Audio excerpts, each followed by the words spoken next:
Okay,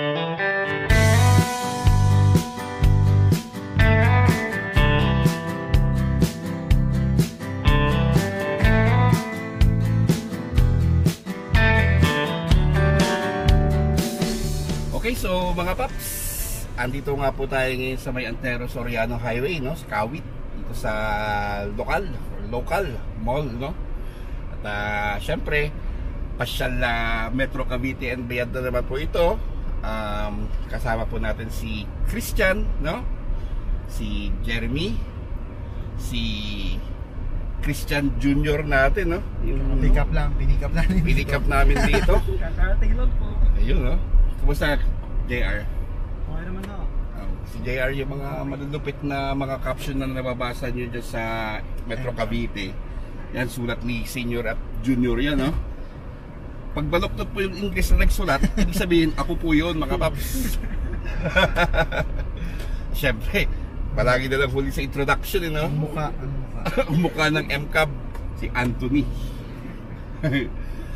Anyways, mga paps, tayo nga road trip lang kasi si Anthony biglang nag-iya sabi niya, gusto niyo ba ng pizza? Abay, syempre, sino ba kami para tumanggi, no? So, sige. SNR, no? Kung naging epekto, Pops, ng SNR dyan sa SNR Pizza dito, no? Or iba pa rin naman, ibang market pa rin naman, no? Yeah, meron naman. Etong SNR na mga standalone, kahit hindi ka member, no? Kahit hindi member, pero mas mataas yung presyo dyan. Mas mataas yung presyo. Tsaka may discount kapag member ka. Mga 5% discount ka. Excited na ako. Si Anthony, alam mo ba to, Pops? Lahat ng uri ng supermarket, ay nako, lahat ng membership member to eh. Ito nga, nagpapagupit sa Landers kada linggo. Every week, grabe. Pero yun pa rin yung ano. Uy, pero sa Vermosa doon na ako pag nagbukas na.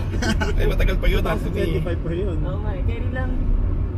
So ano ba bang hanapin ngayon natin dito sa Kawit? Syempre, alam na natin, no? Ganda ng church. Grabe, oh. Yan, sa Ibaw City, dyan tayo papahuli mga paps. Pero sa ngayon, wala. Ayun lang. Sarado. Walang daanan dyan, ano? Baka mayroon pang ibang daanan, Pops. Dito, try natin. Yun mga paps, puntaan sa natin itong ginagawang diversion road sa munisipyo, no? Pero ba't ganun walang daan? Sa kaya daan ng mga paps, sarado yung main entrance niya eh. Bakit kaya? Baka yun nga rin, inaayos na yung magiging daanan, no? Papasok ng munisipyo. Pero ba't ganun? Siyempre may mga tao pupunta doon na wala silang access, gano'n? Work from home muna yung mga employee ko eh. Mga sa municipal hall. Hindi, yung dun sana sa munisipyo. Saan ang access pa ng Pops? Ay mga Pops,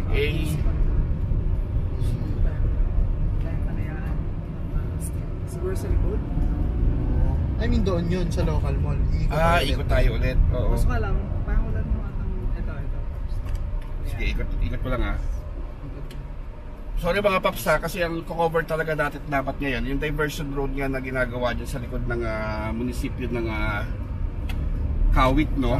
Dahil may ginagawa dyan, pero sarado yung access niya. Nagkakaroon ng reblocking. Oo nga, saan kaya mapasok yung mga tao dito? Kung hindi nga natin siya ma-cover, bigyan na natin din yung magiging epekto niya sa Kawit. Kasi itong kaliwa natin, this is Ibaw City. Siya yung magiging CBD ng Kawit. Yes. Kung tutusin yung Ibaw City kasi, mas accessible pa siya sa Imus, sa Gentry, kaysa sa the rest of Kawit, which is nandito sa kaliwa. Ay, nasa kanan natin.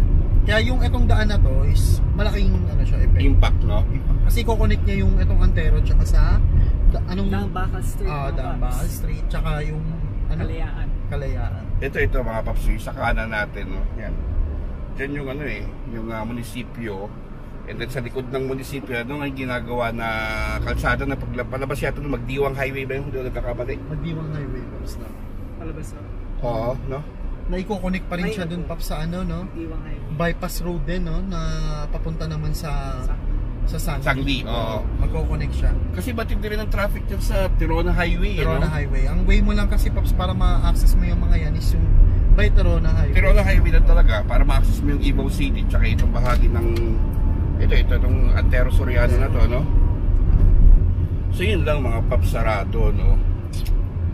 Pero sige, try natin. Dito sa kanan tayo, no? Baka meron sa likod. Sige.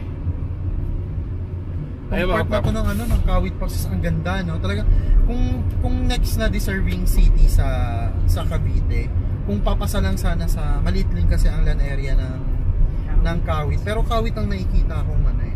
Ganda nga naman part na to, no? Part na to. Tsaka syempre, nandiyan na rin naman din ang Ibo City. Pangit naman kung yung Ibo City, nasa municipality. Baka nga may parang ano din, baka ilakad din. Bakilakad, no? Kasi ang Carmona naman is ano eh.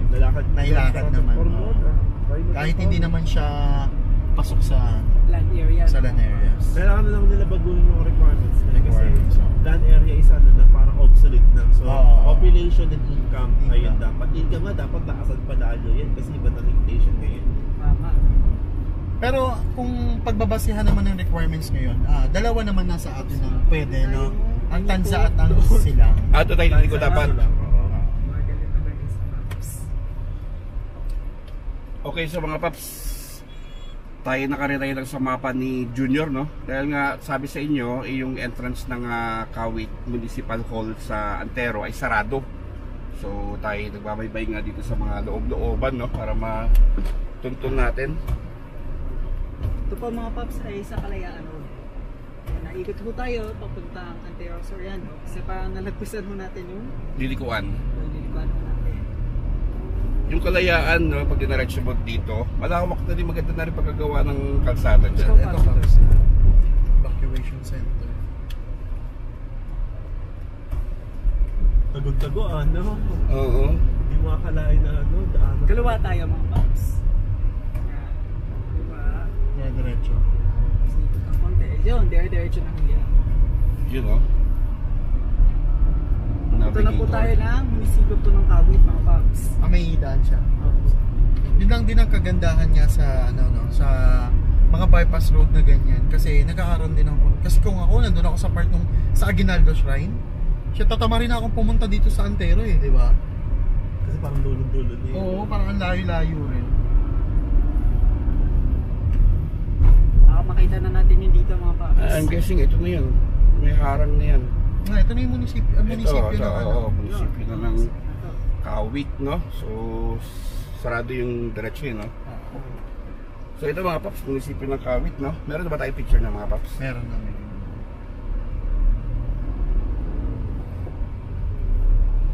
Ang sabi ng iba, kalan daw nila yung sabungan. Mukha talaga siyang airport, no? Oo. Isa. Mukha control tower ng airport. Sabi ng iba, yung sabungan eh. Pero alam ko ito is bago na eh. Bagong munisipyo na to eh. Kasi ang luma is nandun pa ata sa looban pa.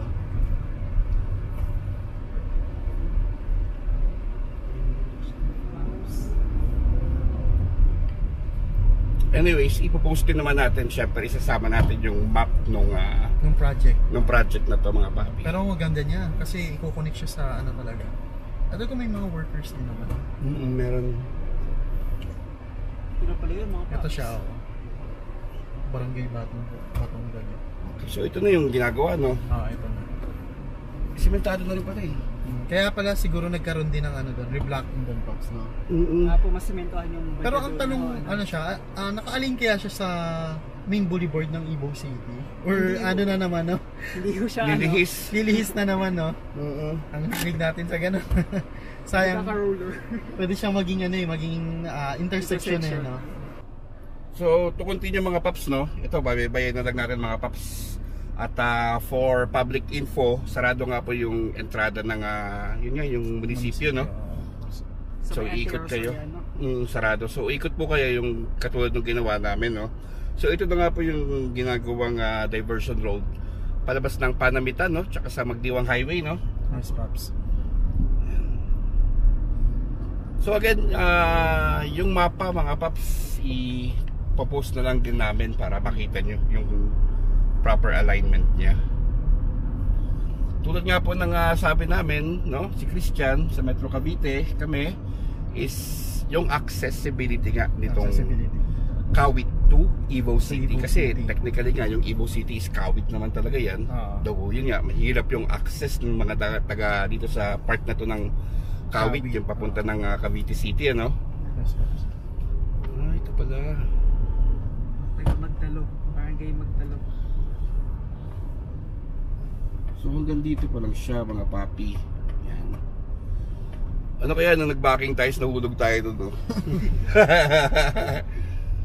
So ayan lang muna mga paps. Ito lang na makikita natin, ano. Siguro wag na rin tayo magpalipad ng drone muna kasi ganoon din naman. No? So yun na ho yung ano, no? Panamitan Bridge. Yan, oh. Tapos paano itatawid ng bridge? Siguro kasi pag ganun eh. Oo. Earthworks eh. Tapos i-connect siya pa doon, no? Sa Magdiwang. Oo. Again mga paps, hindi lang po kami sure, no, kung itatawid ng bridge, pero most likely ganoon na nga rin po yun kasi madalas naman kayo magdilang ang hill dito. Tsaka hanapin na lang namin din yung mapa kasi hindi talaga nila nire-release yan eh. Oo. Napapansin lang din namin, nakikita lang din namin sa mga ibang vlogs tsaka sa...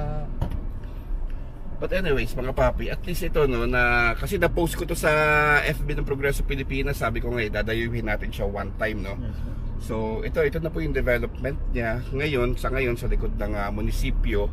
Matagal-tagal pa to mga paps, medyo mahaba-haba pa nga to, no. Pero at least meron na naman tayo nilook forward na access. Tsaka pas yung kanina yung barangay doon, yung lugar na yun, kung pupunta talaga sila sa dito sa munisipyo, iikot yan sila eh. Patirona Highway nga, no? Patirona Highway. Tsaka yan nga, Paantero. Pero at least ito, diba? Lapit na, no? Ang laking alwan.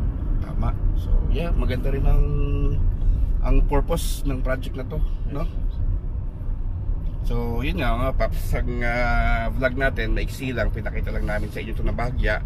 Tsaka na tayo magko-full details dito mga paps pag medyo malawak-lawak na yung movement, no? At least for now, alam nyo na. At ang mahalaga dito, na-inform kayo na sarado po yung access na munisipyo dyan sa Antero Soriano. Diba? Yun, so ano, papapitsa na ba si Anthony? Papapitsa na daw. Yes, yun yung ano talaga, highlight ng lakad na to eh.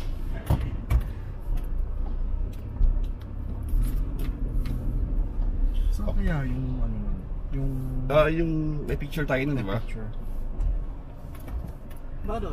May kita yung alignment nun, parang dadaan pa yun sa ano eh, sa mga tawag dito, mangroves.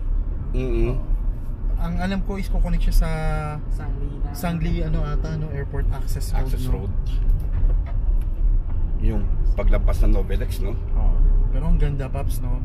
Isipin mo, yung kapag galing ka sa airport, syempre kailangan din ng logistics dahil nga dito sa Evo City, di ba? Connect na rin siya. Amazing. Kasi yun ang nakikita namin, kasi galing kami di ba ni Paps, ni Junior sa Cavite City. Nakita namin yung pagiging isolated ng Cavite City from the rest ng Cavite. Di ba? Dahil nga sa mga ganyang daan, mas magiging connected na. Oo nga, nung Cavite City, one way lang in talaga and siya. out lang yata siya talaga, no? Cavite Road lang talaga. Oo, no? Tapos, Tirona. Pero ang kagandahan naman din kasi sa Cavite City, ang dami niya ring bypass road, di ba? Tapos yun nga, baka pwede na rin nating para ma-excite naman ng mga ano natin dyan, mga taga-subaybay natin sa part ng Cavite City, Noveleta, ang SM, no? Oo. SM Noveleta. Sige. Daming look forward ng part ng coastal areas ng Cavite. And thank you nga pala sa mga nag-follow, no, sa atin sa Metro Cavite. Ba ilan na tayo? 9.1, no? Pops. 9.1 in 1 year. In 1 year.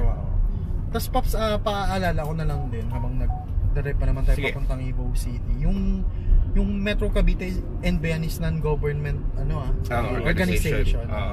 Non-profit din. Pero syempre tayo kasing nahilig lang tayo sa infra tapos napag-diskusyon na lang natin na gumawa ng page, di ba? Kasi gusto natin din na yung mga information na nalalaman natin, i-share din natin sa ibang tao. Pero syempre, yun, wala naman tayong kapit sa kung sino man. Wala. Tayo na lang din na based on our observation, tapos sa research natin. Hindi po kami affiliated sa mga sa kung sino man. Pero syempre, kung ano man yung nilalabas natin sa page is merong merong confirmation. Kasi kung totoo, marami din talaga tayong rumors na alam na hindi rin natin nilalabas kasi nga ay nating magkaroon ng effect sa maging disinformation or spread tayo ng mga fake news. Pero marami sa mga malalaking company, Pero ang page kasi natin, binubuo rin talaga siya ng tawag dito. Yung madalas is speculations, yung mga wishful thinking natin, 'di ba? Na para sa betterment din ng probinsya ng Cavite. Pero yun nga, if ever, bukas din naman tayo sa mga gustong sa atin, maipag-collab sa atin, di ba? Kasi mas tayo noon, open arms tayo kasi mas lalami yung access natin, mas lalaki yung network natin. Tama. Yun na, kaya kung sino man yan, huwag kayong mahiyang maipag sa amin. I-contact kami. Kahit sino, kahit meron kayong maliit na negosyo dyan na gusto nyo, halimbawa, na within Cavite, gusto nyo i-promote, you can naman actually, Kasi yun naman din ang ng vision ng page natin, 'di ba? For the betterment na talaga ng Cavite. Kung ano pa man 'yan, maliit or malaking development, 'di ba? Malaking impact sa residente at sa Cavite as a whole. True. Tsaka kung may mga alam ko yung mga speculation na rumor, sabihan nyo kami. Kami na magre-research na. Kasi lahat ng ito pa dati naman, speculations and rumors lang, pero tingnan mo naman, 'di ba? Actually, nagsisimula. Tayo rin naman hindi tayo namang problema sa funding, let's say gasolina or kakain, kasi nandiyan si Anthony.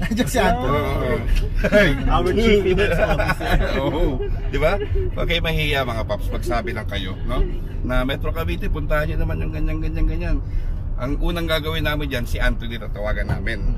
Pero hindi naman kasi din tayo, Pops, laging free din, di ba? Siyempre, may kanya-kanya rin tayong kanya-kanya. Ito is hobby lang talaga din natin. Hobby.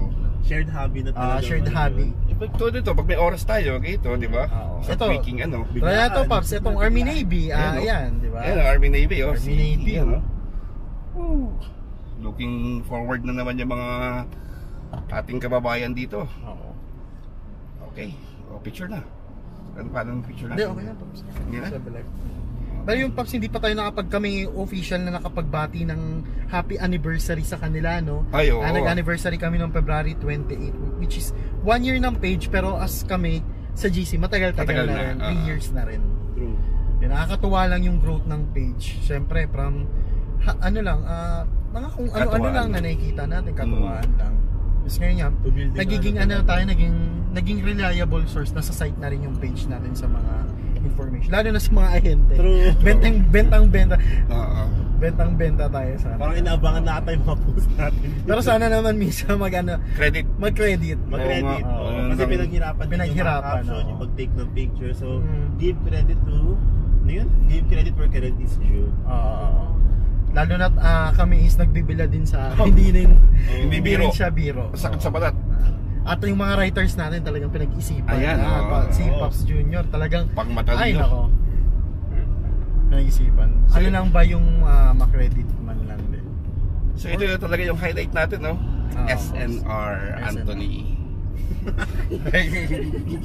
Kinakabahan si Anthony palagi. Wow, grabe na ang progress ng Ayala Malls.